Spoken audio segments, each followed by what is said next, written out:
Assalamualaikum warahmatullahi wabarakatuh. Bagaimana kabarnya anak-anak? Sudah siap untuk belajar ya? Hari ini kita akan belajar tema 4, subtema 2, pelajaran bahasa Indonesia. Jangan lupa kalian siapkan buku paket tema 4 kalian dan juga alat tulisnya. Sebelum kita belajar, mari kita berdoa terlebih dahulu. Nah, setelah berdoa, kalian buka buku paket ya. Nah, kita akan belajar apa sih hari ini? Yaitu belajar hidup bersih dan sehat. Nah, anak-anak, buka buku paketnya halaman 54. Nah, di situ nanti ada bacaan. Judulnya Kelasku Bersih, Aku Bangga. Mari membaca bersama-sama. 1, 2, 3. Sekolah Dayu akan mengadakan lomba kebersihan antar kelas. Dayu dan teman-teman bertekad untuk menang dalam lomba tersebut. Mereka mulai berbenah. Semua siswa ikut ambil bagian. Dayu dan teman-teman sepakat untuk mengadakan gotong royong. Dayu dan teman-teman mulai yang bergotong royong. Bagian pertama yang dibersihkan adalah ruang kelas. Semua siswa berbagi tugas. Ada yang menyapu lantai, membersihkan kaca jendela, membersihkan papan tulis, dan menata ruang kelas. Semua siswa ikhlas mengerjakan tugas masing-masing. Kelas Dayu menjadi bersih dan rapi. Lantai, jendela, dan dinding tidak ada yang berdebu. Semua perabotan kelas pun tertata dengan baik. Ada juga hiasan dinding terpajang di dinding. Dayu dan teman-teman bangga punya ruang kelas yang bersih. Kelas yang bersih membuat siswa sehat. Nah, anak-anak, itu tadi merupakan bacaan yang bercerita tentang Dayu dan teman-temannya melakukan tugas bergotong royong untuk membersihkan kelas ya. Sekarang mari kita buka halaman 55. Nah, anak-anak, di situ nanti ada gambar. Perhatikan gambar berikut. Itu merupakan kelas yang bersih atau yang kotor ya. Nah, sudah terlihat kalau itu kelas yang bersih. Bagaimana sih ciri-cirinya kelas yang bersih? Nah, ciri-cirinya yaitu lantai dan tembok bersih anak-anak. Jadi tidak ada sampah dan tidak ada coretan. Yang kedua yaitu kursi dan meja tertata rapi. Semuanya tertata pada tempatnya. Dan yang ketiga yaitu papan tulisnya bersih, tidak ada coretan. Paham ya?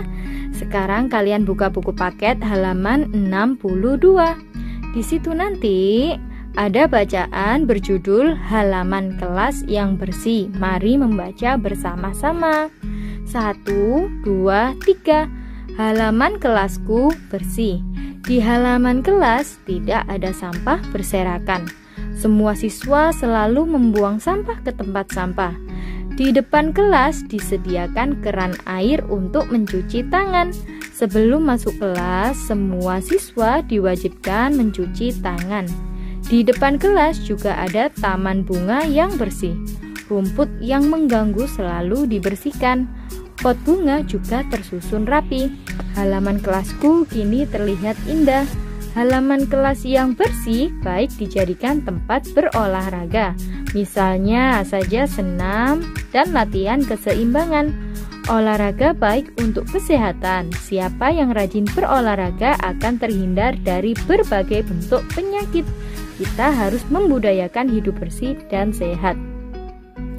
Nah, anak-anak, isi dari bacaan tadi yaitu merupakan halaman kelas yang bersih. Tadi diceritakan kalau di depan kelas ada tempat cuci tangan dan juga ada berbagai tanaman.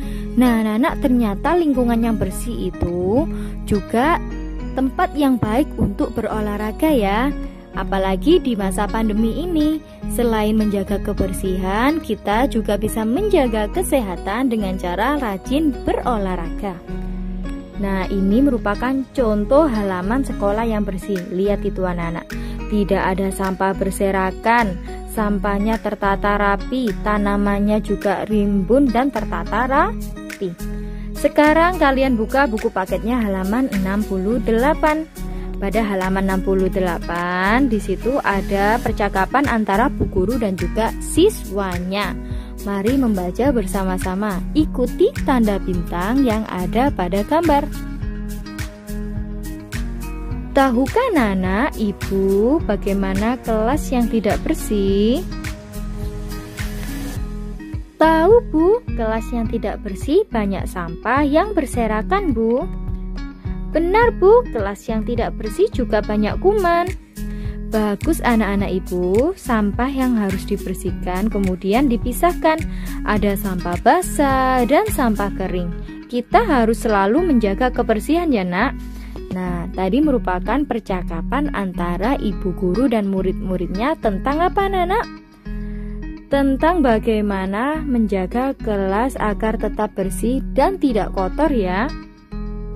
Sekarang kalian buka buku paket halaman 69. Nah, di situ ada 5 pertanyaan. Mari kita menjawab ya. 1.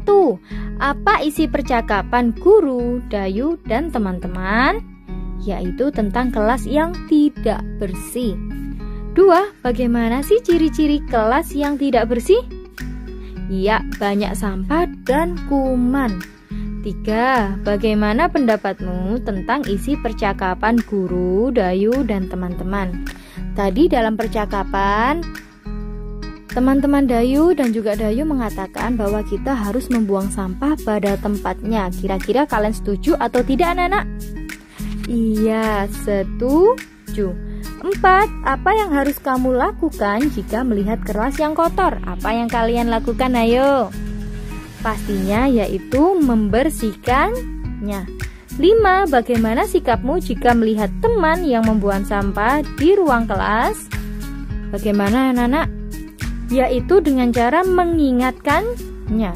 Tidak usah memarahinya, cukup mengingatkannya. Selanjutnya kalian buka buku paket halaman 70. Pada halaman 70 itu nanti, nah, kita diminta untuk mengisi teka-teki ini ya. Ini soalnya sebagai berikut. Nomor 1, mendatar. Binatang amat kecil yang menyebabkan penyakit. Apa, anak-anak? Jawabannya yaitu kuman. Nomor 1 dulu ya. 1, menurun, tidak mengandung air. Berarti apa? Iya, jawabannya yaitu kering. Yang nomor terakhir yaitu mengandung air. Lawannya kering apa, anak-anak? Basah. Nah, gampang ya. Kalian catat di buku paket ya. Sekarang kalian buka buku paket halaman 71. Nah, ada bacaan lagi, judulnya kelas yang tidak bersih menjadi sarang penyakit. 1, 2, 3. Kelas yang tidak bersih akan menjadi sarang penyakit. Debu dan sampah mengandung kuman. Kelas juga akan menjadi sarang nyamuk. Penghuni kelas akan terserang macam-macam penyakit. Misalnya batuk, flu, dan demam berdarah. Menjaga kebersihan kelas menjadi tanggung jawab bersama. Guru dan siswa harus sama-sama menjaganya. Jika ada yang membuang sampah sembarangan, harus segera diingatkan. Dengan sikap seperti itu, kebersihan kelas akan terjaga. Penyakit pun tidak akan bersarang. Nah, berikut merupakan contoh kelas yang tidak bersih alias kotor. Ingat anak-anak, kelas yang tidak bersih tadi menjadi sarang apa? Yaitu sarang penyakit. Kenapa bisa, Bu Guru?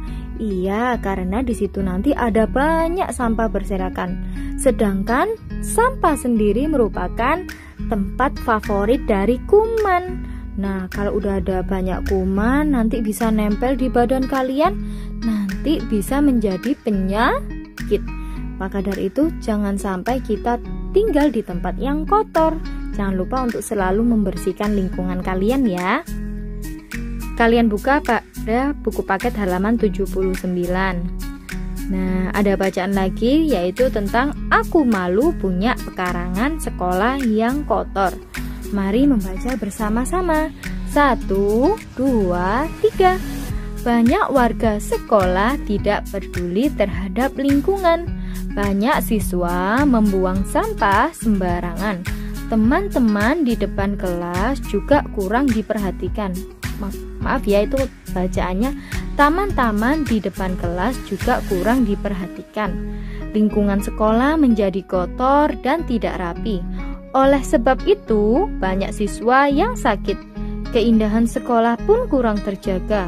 Sudah seharusnya kita membudayakan sikap malu. Malu jika pekarangan sekolah tidak bersih. Pekarangan sekolah tidak bersih karena kurangnya rasa malu pada diri kita. Harusnya kita malu jika pekarangan sekolah kotor. Oleh sebab itu, mulai sekarang mari kita bersihkan pekarangan sekolah dengan baik. Berikut merupakan contoh pekarangan sekolah yang kotor.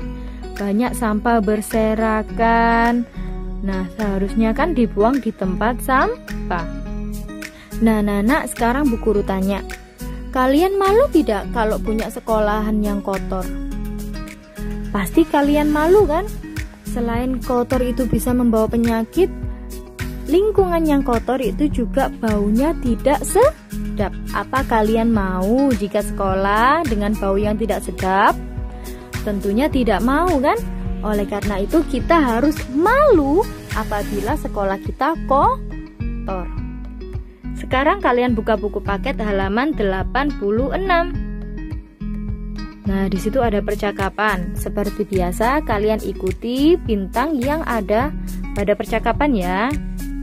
Mari membaca bersama-sama. 1, 2, 3. Anak-anak, apakah kalian sudah tahu cara menjaga lingkungan sekolah agar bersih dan sehat? Sudah, Bu. Kita harus membersihkan ruang kelas dan pekarangan sekolah, Bu. Kamar mandi juga harus dibersihkan, Bu. Bagus, Nak. Jika ingin membersihkan kamar mandi, apa yang kita butuhkan? Kita membutuhkan ember, sikat, air, dan gayung, Bu. Baiklah, kita hendaknya selalu membiasakan hidup bersih di sekolah ya, Nak. Nah, sekarang kalian buka buku paket halaman 87. Pada halaman 87 ada 5 pertanyaan. Mari menjawab bersama-sama. Nomor 1. Apa isi percakapan Ibu Guru, Dayu, dan teman-teman? Yaitu tentang menjaga lingkungan sekolah. 2. Bagaimana sih cara menjaga kebersihan lingkungan sekolah? Bagaimana, anak-anak? Yaitu dengan rajin membersihkan lingkungan sekolah. 3. Apa saja alat-alat yang dibutuhkan untuk menjaga kebersihan? Ya, yaitu ada sapu, tong sampah, ember, kemucing, dan lain-lain ya. Nomor 4, bagaimana pendapatmu dengan isi percakapan Ibu Guru, Dayu, dan teman-teman? Nah, tadi isinya yaitu mereka akan membersihkan lingkungannya dan juga mereka menyebutkan beberapa alat yang digunakan untuk menjaga kebersihan. Berarti pendapatmu bagaimana, anak-anak? Iya, yaitu setuju. 5. Jika kamar mandi sekolahmu kotor, apa yang akan kamu lakukan? Yaitu pasti harus membersihkannya. Sekarang pada halaman 89 kalian buka. Nah, ada bacaan lagi judulnya Cara Menjaga Kelas Agar Bersih. Mari membaca bersama-sama. 1, 2, 3. Banyak cara yang dapat dilakukan untuk menjaga kelas agar bersih. Lantai, tembok, dan langit-langit harus dibersihkan setiap hari. Jika lantai berdebu, hendaknya dipel agar debunya terangkat dengan baik. Perlengkapan kelas lainnya juga harus dibersihkan, misalnya lemari, papan tulis, meja, dan kursi. Setelah bersih, kelas juga harus ditata dengan rapi. Kita harus berhati-hati ketika membersihkan kelas. Hati-hati ketika membersihkan tempat yang lebih tinggi agar tidak jatuh. Hati-hati mengangkat benda yang berat, kaki atau tangan bisa terimpit. Ketika membersihkan papan tulis harus pelan-pelan agar debu tidak masuk ke mata dan hidung. Menjaga kelas agar bersih dan sehat itu penting. Nah, itu tadi merupakan bacaan cara menjaga kelas agar bersih ya. Sekarang kalian buka buku paket halaman 90. Nah, itu ada cara-cara membersihkan kelas anak-anak. Yang pertama gambarnya yaitu apa ya? Yaitu menyapu lantai. Gambar kedua anak-anak? Iya, yaitu membersihkan kaca. Yang ketiga, membersihkan papan tulis. Dan yang keempat, merapikan meja dan kursi. Sekarang halaman 97 kalian buka. Nah, itu ada bacaan tentang sekolah Adiwiyata. 1, 2, 3. Sekolah Adiwiyata merupakan salah satu contoh lingkungan sekolah yang bersih.